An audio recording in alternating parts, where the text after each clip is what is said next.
কলার তরকারি খাই না আজকে কতদিন ধরে। কলার তরকারি খাইতে হবে। মাছ আছে, মাছ দিয়ে এখন সুন্দর করে একটা কলার তরকারি রান্না করব। তো আমি প্রথমে মাছগুলো ভাইজে নেই গরম তেলে।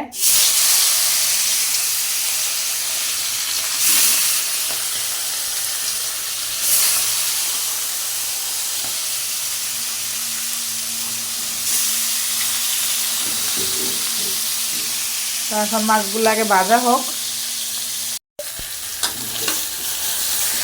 এই দেখো সব পুইরা খাই। যে কি হয়েছে, খালি পুড়ে যেতেছে সব। দেখো অবস্থায় খাওয়া যাইব। দেখো কামের কাম কিছু হয় না, পুড়ে যেতেছে।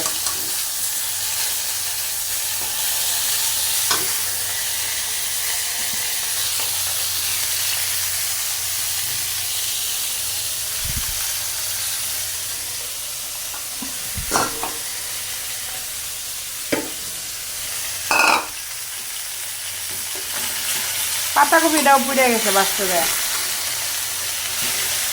কি যে হইলো আমার বুঝতেছি না, ভালো লাগে না। দেখছো অবস্থা।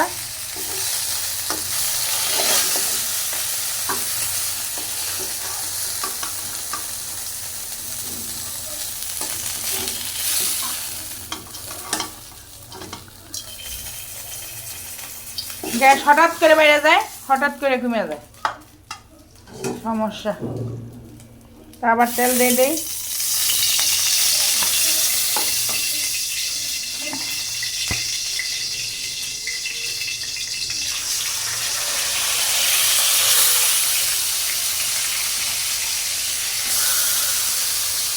চলো যাও। তোমার মাছ ভাজা হয়ে গেছে, আগুন দিয়ে দিতে।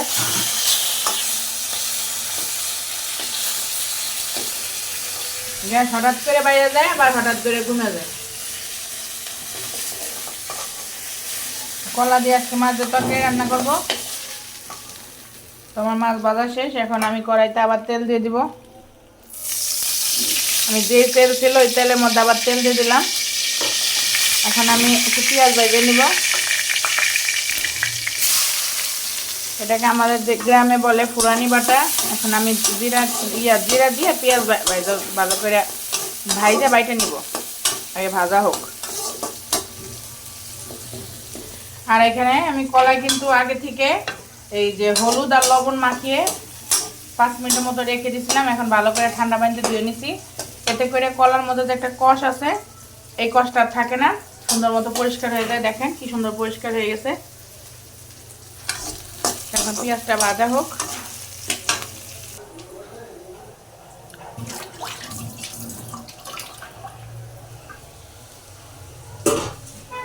তো আমি একটু জিরা দিয়ে দিছি। এখন একটু ভাজা দিয়ে এটা উঠাই নেব।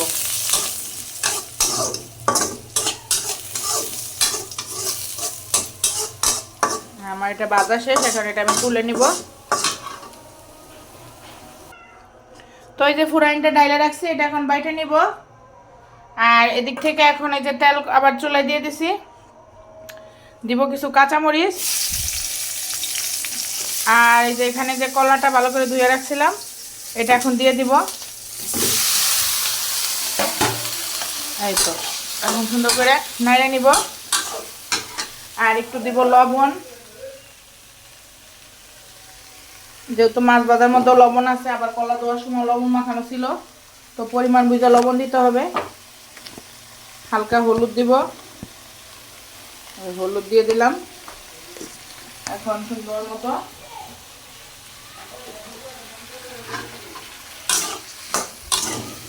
নাড়া দিয়ে নেই।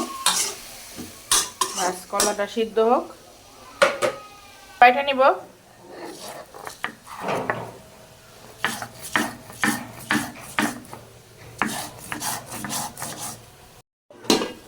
তো আমার ফুরানি বাটা শেষ।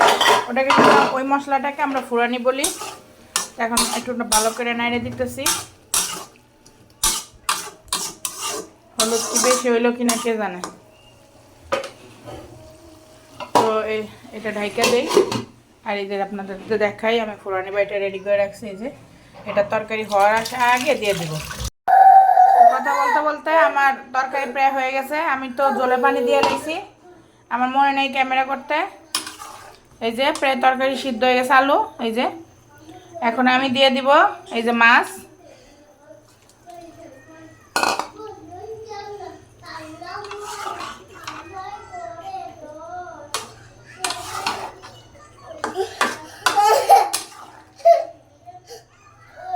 তো আর দিয়ে দিব আমি একটা জিনিস, যেটা যে একটু আগে বেটে রাখছি। সরো দেখি, সরো সরো, কানবা না। তো এটা এখন দিয়ে দিব তরকারিতে। এটাকে আমরা বলি ফুরানি। এটা দিলে তরকারির চেহারা দেখবেন চেঞ্জ হয়ে গেছে। বাস এখন জাস্ট নামায় ফেলানোর সময়। কান্না করো না মা, চলো গোসল করাই দিয়ে, আজান দিয়ে দিছে।